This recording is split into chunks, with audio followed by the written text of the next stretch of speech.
Hello, I'm Will, this is Mike with the Tabletop Donkeys. Hello. And in this video we're looking at issue 44 of Warhammer Age of Sigmar Stormbringer magazine, which came with 2 new paints, Balor Brown and Skeleton Horde, and also a small layer brush to help with our painting. We're learning how to use those and that, and then in our game the forces of order and destruction will be fighting over a shifting magical land.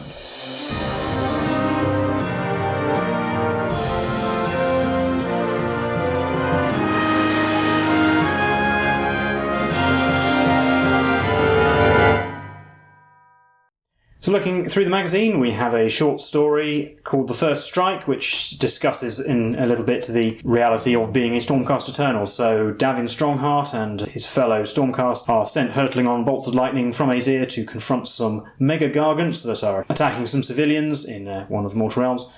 They fight valiantly to defend the refugees, but the life of the Stormcast Eternal can actually be pretty brutal, so within minutes of arriving, Davin Strongheart is actually sent hurtling back to the Realm of Heavens to be reforged once again. Now we have some background tables for the Champions of Shaman, the Realm of Metal, so if you want any of the units in your collection to hail from the Realm of Metal, you can roll on these tables if you like to give them a backstory. So we have some hero origins here, and over the page some unit origins and creature origins, like we've had for some of the other realms. Now we're learning how to use our 2 new paints, Skeleton Horde and Balor Brown, and also our new small layer brush. So talking about that first, it is of course just a small brush with a fine point, so it's great for doing little details, and some of which are detailed here. Now that we have this brush we can do some of them. So there are parts first of all on Zandler's Truth Seekers, and then various other parts here as examples of things that can now be painted more easily. Then we add some shades to some models that haven't previously had this done, and indeed to some of those smaller details. And then we move on to Skeleton Horde, which is another contrast paint. It's a sort of bone colour, so it's great for things like the parchment on the Stormcast Eternals, the background of the banner for the tree revenants. There's bowstrings, skulls, scrolls, Griffhounds pulling the Griff Chargers pulling the chariot, all sorts of things that it tells you to do here. And there's a gallery of those, so some bits that were previously conspicuously white and now got some colour on them. And then much the same for the destruction models. First you're doing some details with Wraithbone and the small layer brush, and then various other things. Then some Abaddon Black, some Corn Red, some Brass, and even more, loads of little things here, won't go over all of them. Then similarly adding some more shades to bits we haven't done previously, and then some more Skeleton Horde. Although also using some Balor Brown for the heads of the beaters for the drum on the Marshcaller Sloggoth, for example. And also the cork on Snurk Sourtongue's bottle of potion. Then we're moving on to Skeleton Horde. Again, there's plenty of things in this Forces of Destruction that need this colour. And there's a gallery of those there. Check this if you want to make sure you've got everything. Then yet another painting guide where we're talking about Cruel Boys' scare shields and variant colour schemes for them, because the various tribes of the Cruel Boys often paint their shields differently. We've here got the Big Yellers, the Skullbugs and the Death Toxers, all of whom have special colours. We have painting guides for some of those. So here we have yellow with scary war paint around the eyes, then black shields with green teeth, and then some green shields of the Death Toxers as well, so you can use any of those if you want to add a variation to your Cruel Boys. But that's it for the contents of the issue, so I'll hand you over to Mike now, who will take us into our game. So no new rules or models for today, so we're just straight into the background for today's mission. We have a little short story here where somewhere in the mountain passes of the Realm of Metal, a small group of goblins have encountered some magical writing, and obviously there's something strange about this road that they've been travelling on, tracking a group of Stormcast. So you can see our army choices, and also a little bit more background with the Alliance of Order is still searching for the Duardin in the area, whereas the Forces of Destruction are just kind of along for the ride almost, just trying to disrupt their efforts and cause a bit of mayhem. So for the Alliance of Order we have the Knight Arcanum, the Lord Imperator with his Griffhound and 5 Vindictors. And then the choice, option 1 is between 6 Griffhounds and 5 Tree Revenants, and option 2 is between the Praetors or the Stormstrike Chariot. And then for the Forces of Destruction we have the Fungoid Cave Shaman, the Killer Boss, presumably 1 unit of Hobgrot Slitters, the Gut and the Gut Rippers. And then option 1 is between the Bolt Boys or the Sloggoth, and option 2 is between the Shooters or the Best Skewer Killbow, the sort of ironically named in my case. And then today's battle plan is shifting paths. So as I said earlier, as both sides have been travelling along an enchanted mountain path, they have bumped into each other, and it's time for a fight. So we have our 3 battle mats laid out. So we have our 3 battle mats laid out, and destruction territory in the sort of middle left, and order territory on the middle right, and then there's 3 objectives that sort of across the middle, roughly around the centre. Obviously we make our choices from the options on the previous page. We'll use 6 pieces of terrain from our collection, and normal deployment and priority rolls. So we roll off for deployment and the winner chooses who deploys first, and then whoever deploys first deploys their entire army, and then the other player. And then we roll off to see who takes the first turn as usual. The game will last for 5 battle rounds, and it's the usual 1 victory point if you control 1 objective, 1 if you control 2 or more, and 1 if you control more than your opponent. Because the realm of metal is often in constant flux, and apparently it's particularly strong in this mountain pass, whenever we make a charge roll in this game, if you roll a double, that charge roll is modified to a 12. And once again, you can see some of the some of Ian and Eve's playthrough, so I'll let you pause and maybe have to zoom in a little bit. And you can have a look at how their game went. Well, it went to the 5th turn apparently, so we'll see how far it lasts that long. So here we are on the shifting mountain pass. You can see our 3 objectives, number 1 in the bottom left, number 2 in the middle, number 3 in the top right. The battle map does extend either side a bit further, but that's probably not going to be too relevant. We have various bits of terrain around. We've got a inspiring skull just in the bottom left next to the shooters, a damned skeleton, a sinister treasure chest, a deadly pool of goo, an arcane vent, and a mystical fountain. Going over my deployment. You can see my options. I went for the Slogoth and the shooters, so I've got the Gut Rippers in front with the shooters behind. The Fungoid Cave Shaman will be my general. He will have Master of Magic, and he'll know Flaming Weapon. And next to him is the Killer Boss, who will have the Vial of Manticore Venom. And then there's the Slogoth, and then the Hogrot Slitters up at the top. And I'll also have Indomitable as my Triumph.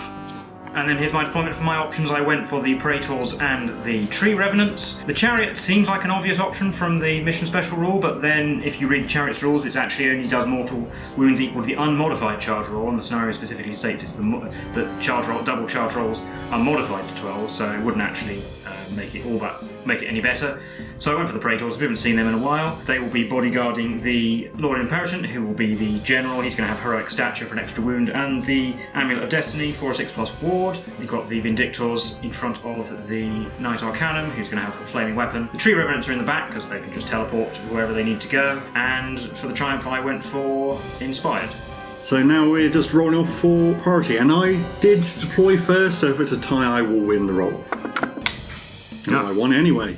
I guess I'll go first. Might be able to do a bit of shooting and take objective number 2. So yeah, we'll do destruction turn 1. And my dirty trick is going to be noisy racket as usual.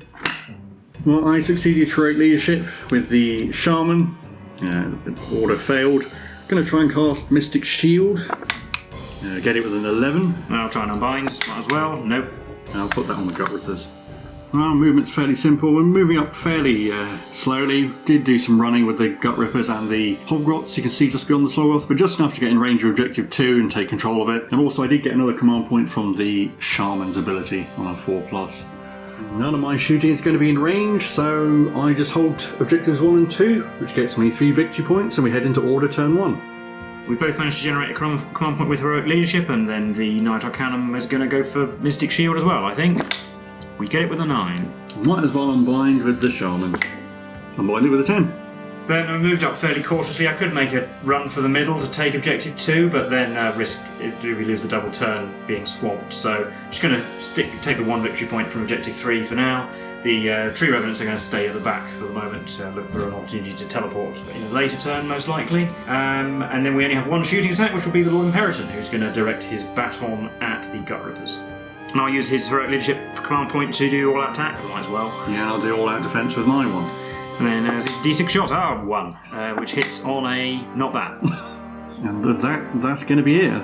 Order's too far away to charge, and I don't think any of them are in range of the objective. So Order will gain 1 victory point for holding objective 3, because they've got models near it and they would take control of it at the start of the battle round anyway. And then we'll roll off for priority and battle round 2. Well, I've won it, and I shall therefore choose to go first this turn. Yes, and we also have to see those 8 total command points go down the drain as we head into order turn 2.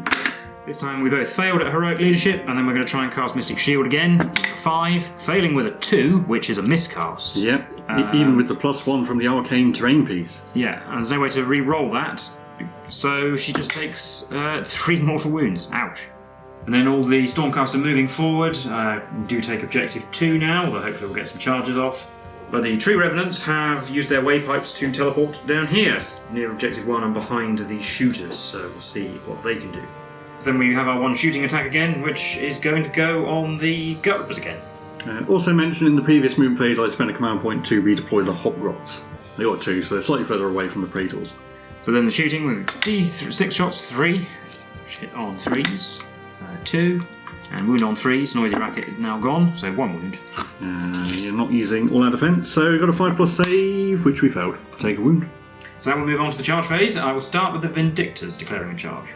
So they'll need a decent roll, but remember that any double counts as a modified 12. Well, an 8 is probably enough anyway. No, they're actually just over 8.5 inches away from anything, so I will need to re-roll this. I'll spend the Lord Imperator's free re-roll. And we get a 3, so the Vindictors are not going anywhere. So the Praetors will try and charge. 6. I think that's not enough for them either. No, that's definitely not going to be enough. So that means it's just the Tree Revenants then, because I'm not sending the Lord Imperator in by himself. They will need a 9 or a double. Try and get it in the box. That is a 5. So no all failed charges. Well, that will be the end of Order Turn 2 with all failed charges. They do gain control of Objective 2 though and get 3 victory points going up to 4. And then we'll be on to Destruction Turn 2. Well, heroic actions, we'll do heroic leadership with the Shaman, I suppose. He does get 1. He also generates me another 1, so I'm actually up to 4. And the Knight Arcanum is going to try heroic recovery to see if she can recover the damage she just did to herself. She's bravery 8 and she rolls a 9, so that will not be successful. Right, and the Shaman will just try and cast Mystic Shield. Gets hit with a 5. You know what? I think I can only re-roll failed rolls anyway, so I'll take the 5. So I'll try and unbind. Do get +1 from the Arcane. Still fail, there's a 4. So here's my movement. Gut Rippers, Soggoth, and the have moved up normally so they can charge. The Hobgrots ran, hope to get most of them on Objective 2, and they're all in range of the Praetors. Killer Boss coming in behind, while the Shooters have shifted a bit to face the Tree Revenants, and the Shamans are sort of loitering around in the back. So we'll be on to the shooting phase. I'll start with the Shooters. I'll use the Shaman's Heroic Leadership command point to give them all out attack, and they'll shoot the Tree Revenants. But I won't show the hit rolls, we'll just show the wounds and the saves, and we'll be here forever. So it's 23 hits in total from the Hobgrots, but these are wounding on 5s because they're only little weedy grot grows, and the Tree Revenants are using their free all-out defence for this turn as well. So there's 10 wounds in total. And then with the all-out defence we have a 4+ save. Failing only 3, so it's not too bad. Then I've got the Hobgrots who are going to throw some grenades at the Praetors. I'll use the Lord Imperator's free command ability to give them all-out defence as well. Yeah, you can do that because the Tree Revenant's ability means that all-out defence is not issued, but they do receive the command, so they can't receive any more. So 10 Hobgrot grenades on 4s. So that's going to be 6. 6 hits wounded on 3s. A few duds in there, there's only 3 wounds. -1. So back to 3s with all-out defence. We take a wound. And then we'll just be on to the charge phase, where I will start with the Gut Rippers. Before I declare any charges, the Gut Rippers can use Scare Shields, and they'll use them on the Vindictors. So I rolled an 11, that's definitely enough to affect them. So there'll be -1 to hit the Gut Rippers. And they get a 3, which might fail. So I do have to spend a command point to reroll that. 3 is just out of range. Oh, a 12, which turns into a 12. So the Gut Rippers will cluster in around that, hopefully get them all on the Vindictors. The Soggoth is going to go in as well. He gets a 3 as well, but that is enough. Killer Boss might as well charge. He gets an 11, so he'll be able to get in. So the Soggoth basically just goes in directly forwards, and the Killer Boss goes into the gap between it and the Gut Rippers. I think I'll choose the Gut Rippers to go first, and they'll put all of their attacks on the Vindictors. And they will use all out defence. So 21 attacks from the Gut Rippers, hitting on 3s because of the Soggoth. 6s are mortal wounds instead. So that's 9 mortal wounds, leaving just the prime left, and I've got 7 regular hits that wound on 4s, getting 4. He has got a 2+ save. Yeah, so he just needs to not roll a 1. Oh, he's alive. I'm going to pick the Lord Imperator to go so that he can pile in and keep the Killer Boss away from that Vindictor Prime, try and save him, but he'll put his attacks on the Soggoth. Yeah, and the Killer Boss will issue it all out defence. So 4 attacks with his baton, or his hammer probably. 3s. They only hit twice, and they will be winning 3s. Just the 1. It's -1 rend, so a 4+ save, which the Soggoth made. And 4 attacks from Dauntless the Gryph-hound. They hit 3 times, but these win on 4s. Oh, 2 of those wound, but no rend. 3+ saves. Took 1 damage, it's down to 11. I'll pick the Soggoth to go next. I don't think it needs to pile in, but it will attack the Praetors. I'm not all that bothered if they go after the Hobgrots. 4 attacks from the crew on 3s, getting 3. And 4s, getting 2. 3s, they're fine so far. And claws on 2s, getting 2 hits. And 3s, getting 1, -1. So 4, which I made. I'll do the Vindictor Prime, piling away from the Slogoth so they can't be snatched by the crew, but then obviously attacking the Garrus. 3 attacks on 3s, they all hit. -1 hit from... Yes, -1 to hit though, so actually only 1 hit, and no mortal wounds. 1 wound on a 3. Oh, fair. So I've only got the Killer Boss left, he'll have to attack the Lord Imperator. So 4 attacks on 2, 6s are mortal wounds. It's going to be 4 mortal wounds, and then 2 regular hits that wound on 2s, getting 1 more, -1. 4 plus save, and failed that as well. So I've got 6 damage so far, we've got to do Knee Biter as well. 3 attacks on 3s, he only gets 1 hit. And wounds on a 4, doesn't wound. So 6 damage. He has got a 6+ ward from the Amulet of Destiny, but I'll allocate this to... But I'll use the Praetor's Bodyguard rule instead. So 1 to 2 it still goes on him. 3 to 4 it goes on the Praetors, and 5 to 6 it's ignored entirely. Well, he takes 4 of them, and 2 go on the Praetors, and nothing is removed. And that will kill a Praetor. Yeah. So we did lose a Praetor, but the remaining ones are piled in. They'll all attack the Slogoth, staying 3 inches away from the Hoggrots. So 10 attacks, including the Prime, hitting on 3s. Hitting 6. No, only 5. 5 hits, wounding on 3s. Only 3. -1, but it's still got all out defense. Yeah, so 4 plus saves. Failed 2, so it takes 4 damage, it's down to 6. And then the Knight Arcanum is the last to go. And then I've just got the Knight Arcanum, who's going to attack the Gut Rippers with 3 attacks on 3s, so we do get a hit, but wounding on 4s. That's a wound. -1, so we've got Mystic Shield, so 5 plus, which I made. So that's the end of combat. The Snatcher crew gets to try and snatch. You have to try and snatch a Praetor because the Vindictor Prime's out of range. Might as well try and snatch the Praetor Prime. I do need to roll a 6 though because I've got 3 wounds each. No. And then I'll spend my command point to keep the Vindictor Prime around. Yeah, and I think I hold the objective in the middle, so I'll get 3 victory points, go up to 6, and that was the end of Battle Round 2. So we're on to rolling off for priority of Battle Round 3. I rolled a 1. Well, I did win again, which I think is going to be important, so I will go first, otherwise I probably have no chance at all. On to Order turn 3. It's going to be the Lord Imperator's finest hour. It's also going to be the Killer Boss's finest hour. And we're going to try and cast Arcane Bolt, which we get with a 6. Well, she's a 7, technically, because she is next to the Arcane thing still. Yep, so I'll try and bind with the Shaman. I do with a 7. No, I rolled a 7. Oh, you rolled a 7. I'll re-roll that. I'll unbind it with a 10. And the Tree Revenants have moved towards Objective 1, and the Knight Arcanum and the Lone Vindictor have retreated, but the Lord Imperator and Praetors will stay in melee. So we'll do some shooting from the Lord Imperator into the Slogoth. D6 shots, 3. On 3s, 2. Wounding on 2s because of finest hour. 2 wounds. 2 5 plus saves. Made 1, it's down to 6. Then the Tree Revenants will declare a charge.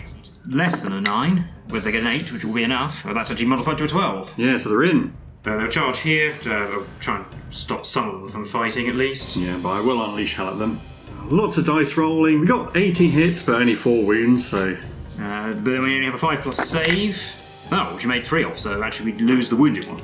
But then I'll pick the Praetors to fight first. I'll use the Lord Imperator's free command point to give them all-out attack, just in case he gets killed before he gets a chance to use it. Yeah, the Killer Boss will issue all-out defense to the Slogoth. So 10 attacks on 2s. Still managed 2 misses.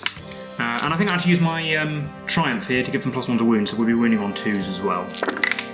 Which helped, so that's 7 wounds. It's going to be 7 4 plus saves. Do need to make 5 of them. Which I did not, so Slogoth goes down.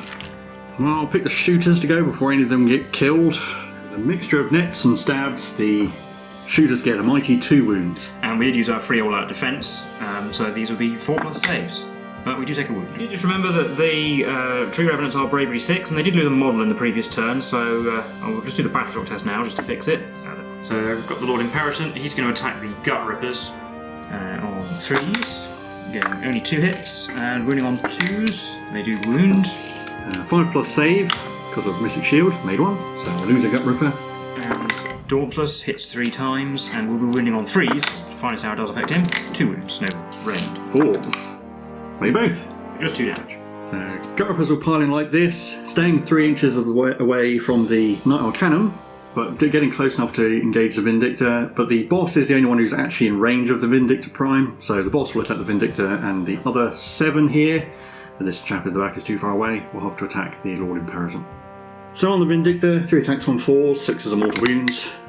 We got a mortal wound. So he's dead. And then we have 14 attacks from the other Gut Rippers on the Lord Imperator, again 4s and 6s. So there's 2 mortal wounds and 6 hits. These wound on 4s, getting 4 more wounds. These have a 2+ save though because of Finest Hour. We made all of those, so we just take 2 mortal wounds. I will pass these off to the Praetors again. Still can't roll anything though, so that's just 2 more wounds on the Lord Imperator. I've just got the Tree Revenants left attacking the shooters. We'll do the boss first, but we're hiding on 5s because of the nets. No, well, he still managed 2, and wounding on 3s. 2. Well, this is going to be 4 dead grots. Yep, no rend, but oh no. -1 rend. Yeah, -1 rend, and 2 damage each. And then the other lot, they're not too bad either. They're mad. Yeah, 3s again, 3 wounds. 7 dead grots. And it's only the killer boss who's left to fight. And the Lord Imperator might as well use all-out defense on himself. 4 attacks from the boss hacker on 3, 6 are mortal wounds. Oh, he missed. It's not his finest hour. Is it knee biters though? Yes. 2 hits, 1 is a mortal wound. Wounding on a 3. No, just a mortal wound. So he won't die, but we'll see if the mortal wound will be saved by a Praetor. Oh, finally, it gets ignored. Adrock phase, I'm going to spend a command point to keep all the Gut Rippers around and use my Indomitable for the grots. But I will roll for the Tree Revenants, and we succeeded. Yeah. Then I still control objective 2, so the Order only gained 1 victory point, go out to 5, and we'll be on to Destruction turn 3. My heroic action is going to be Heroic Leadership with the Killer Boss, which he succeeded. And mine will be Heroic Recovery with the Knight Arcanum, who managed to roll under her bravery this time and regains D3 wounds to this one. And the Shaman, gets me another command point as well. For spellcasting, the Shaman's going to try and cast Spore Maws, because it's actually in range of something for once. It has cost, needs a 7, he gets a 9. I'll try and unbind. Still standing next to the Arcane Vents, so no, but that's still only a 6. So it'll be D6 mortal wounds, it will only hit the Tree Revenants. 5. Oh, they did, there's only 5 wounds left. So my movement phase, the Grots is going to shift about a bit, again shuffling about to at least look the right direction. The Hobgrots ran, I used the Killer Boss's free command point to make them run 6, so it gets them all the way around the deadly pool of goo, staying an inch away from it, and gets them in range of objective 3. And they managed to all stay in range of the Praetors, and the Fungoid Cave Shaman has just moved into the middle. He also ran, so he's going to charge. Gets Spore Maws in range if I manage to get a double turn. But in the shooting phase, I'll do the Hobgrots first, they'll throw their grenades at the Praetors. And I'll use the free Lord Imperator to give them all that defense. 10 shots on 4s. Again, all-out attack probably wouldn't have made any difference. 6 hits, wounding on 3s, 4 wounds at -1. But 3s for all-out defense. We take a wound. Grots will shoot at the Praetors as well, getting 4 wounds as well. 2s, we're fine.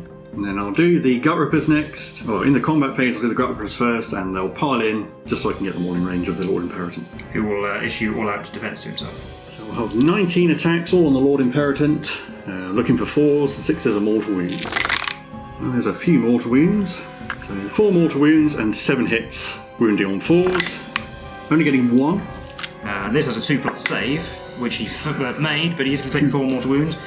I'm going to pass these to the Praetors, but I'm going to do them one at a time, just because if it rolled quite well. Right, so no, so this next one will kill a Praetor if I fail. No, so that's 2 wounds on the Praetor so far. Third one goes on himself. And the last one is ignored, so we lose a Praetor and he takes a wound. Do the Lord Imperator before he dies. He's going to put all his attacks on the Gut Rippers, try and clear some models off the objective. We'll do all-out defense on the Gut Rippers. He only hits twice. He wounds on 3s. Only 1. 5+ save. Nope. So we'll lose a Gut Ripper. And Dauntless. Well, he only hits once. 4 to wound. No. Well, I've just got the Killer Boss left, but he'll put all of his attacks on the Lord Imperator. 4 attacks on 3, 6 as mortal wounds. No mortal wounds, but 3 hits. That wound on 3s. Getting 2 at -1. So 4s to save. 3s. All out defense. Oh, yes, 3s to save, but made 1, so he'll be. Hang on. Oh, yeah. So 1 damage, 2 damage so far. And Knee Biter gets 1 hit. That wounds. 2+. Oh, Knee Biter. That goes through. So 3 damage in total. Again, I'll do this one at a time on a Praetor. I don't want to lose a Praetor really at this point. So that goes on him, so he's actually dead. Yeah. But the other 2 do still get roll. Well, I think technically, Yeah, no, I think he's dead, so I don't think I have to roll the Praetors. They just go out. It just goes away now. I just have the Praetors left. They'll try and avenge their lord by killing some gut rippers. They might as well issue all that attack to themselves, because they have prime. Well, they didn't need it, but they still hit 6 times. And they wound 4 times. 5+ saves because of all-out defense. Made 2. Well, only 2 dead, rather. And I'll spend a command point to auto-pass the Battleshock test for the gut rippers, and I'll also get 3 victory points. Because I hold all 3 objectives now. Yeah, and I'll just concede here rather than go to battle round 4 because I have 3 models left and the destruction hold all 3 objectives, and I still have a ton of models, so never going to get any points really for the rest of the game. The Praetors might finish off some more gut rippers, but the killer boss can probably deal with them, and there's too many grots. So yeah, that'll be a destruction victory. We'll recap that for you now. So that was the game for issue 44 of Warhammer Age of Sigmar Stormbringer magazine. How do you think that went? Not great. Basically, I got a double turn and failed all my charges, and then you kind of obliterated most of my army with the response. If the gut rippers just get 9 mortal wounds and delete the Vindictors. Yeah, there's not all that much I can do about that. Yeah, there's not enough. A lot of tactical prowess is going to fix that, and I think you just had a bad day all round. The Knight Arcanum got a perils and did 3 mortal wounds to herself. Praetors did a very poor job of bodyguarding the Lord Imperator. So, and also I had about 3 times as many models as you did. So yeah, it's always difficult holding the objectives in these games when I'm outnumbered. So I have to do some damage early on, and the failed charges just kind of took that away. And I had Hobgrots sneaking around the back, and the Tree Revenants were in a good position, but it probably would have taken them quite a long time to kill off all of the grots, and they all got eaten by spore boars. So yeah, as we said when we got them, they don't have a huge damage output, and they're not quite durable enough. They actually roll reasonably well for their saves, but there's only so many wounds off them, and their all-out attack is going to be counteracted by all the nets and the grot unit as well. Yeah, that didn't help. And then the Praetors started to warm up towards the end, but by that time they were basically the only people left. Even though you probably would have won out in the middle, I would have pulled out a big enough lead by holding the other 2 objectives that it wouldn't have mattered. Yeah, it's sort of a bit of a theme in these games that when faced with superior numbers, I kind of need to just keep the initiative. The charge rolls just let me down. Yeah, and we thought that the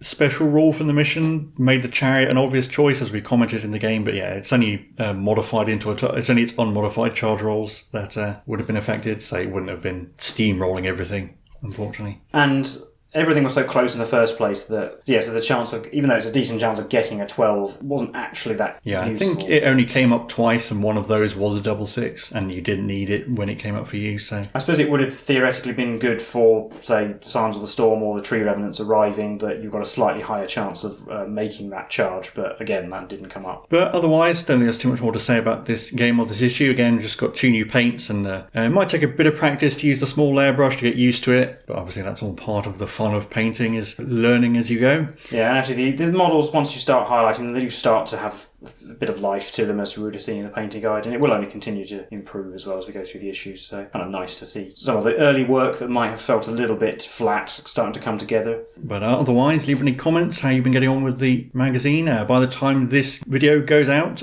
might be either the day before or on the eve of 4th edition, but obviously we'll be continuing the 3rd edition magazine, so you'll leave us your thoughts on that as well.